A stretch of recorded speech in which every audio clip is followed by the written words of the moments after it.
welcome back. Some polymers. Now, of course, this unit is called New Materials. And when I first started teaching many years ago, polymers were, well, especially artificial polymers, were very much the new materials we used to teach about. So these are sort of new, old materials, or old, new materials. But the stepping stone of nanotech is probably not a bad place to go and to pull apart some of these ideas of how things combine. So polymers are covalent and quite large objects. So polymers can be natural and they can be artificial. So there have been many around for a long time, and proteins in our bodies, our DNA is a polymer made up of many monomers. Starch, cellulose around cell walls, latex, these are all naturally occurring polymers. And the polymer is simply lots of monomers. So this diagram out here, this could be a whole lot of amino acids, and we join them together. Oops, go away. What are we doing now? And join them together, and we get a polymer. So we can now do this synthetically. And of course, Leo Baekeland was the first guy to actually make synthetic polymers, and it took him a long time, and he was very frustrated by them. I've probably told you that story, so I won't spend time now on a short podcast. But polymers are now made, and we are swamped by them.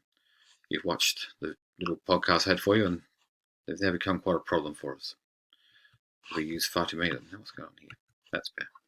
So, polymerisation. And polymerisation is simply the method by which you make a polymer. So the chemical reaction, well, there's a couple of chemical reactions, but essentially we're causing them to form together to make long chains.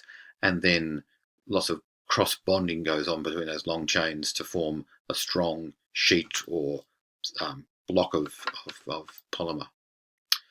In many, we only use the one monomer, so it's just a completely made of one type of monomer, and others, 2 or 3 might be used. And again, that's often to give it better strength or better flexibility. So we classify them. Oh, you won't go there yet? Okay. So if all the monomers, if all the atoms in the monomers are incorporated, we talk about them as being addition. So these are our monomers here. Where's my thing? These are a monomer. Oh, start again. And those monomers. Would you go away? Stop doing that to me. These are our monomers, and they form these polymers. So polyvinyl chloride. This is vinyl chloride. Polypropylene. This is propylene. Polystyrene. This is styrene. But they don't give anything up. So nothing's lost when they do that. So it's an addition polymer. They simply join together. The other group, if I can get this sort of, I'm having trouble today, aren't I? The other group are known as the condensation polymers because they actually let go of water when it happens. So here we've got some amides. There we go. You shouldn't believe this. Thank you. And as they join, they lose water. This H2O here. So the hydrogen on the end there and the hydroxide on the end here join to form water and join these two bits together, these two monomers together. Oh, not a very good day. And then essentially we've got a whole lot of types of polymers. I'm not going to go through in great detail. Let's quickly go through them, and you can go back over this yourself because it's not really that important. But we use them everywhere, and it's just a matter of you guys knowing about them. So polyethylene terephthalate, I can't even pronounce it, PET, condensation monomer, so it's going to lose water. And we use PET for all sorts of bottles and things. Polyethylene is another one of these. This is ethylene being repeated over and over again. And you can see some lovely pipe there. Polyethylene, which we use obviously as Glad wrap and stuff. Very strong, resistant to temperature changes. Polyvinyl chloride, we see a lot of polyvinyl chloride around. Polypropylene, we make ropes of that, polyrope. Polystyrene, you all know polystyrene by sight, I'm sure. And we have the polyamides, which often end up with like nylon. And in fact, if you do VCE chemistry, you make some nylon with whoever's teaching it by then. The Teflon on fry pans, non-stick cookware.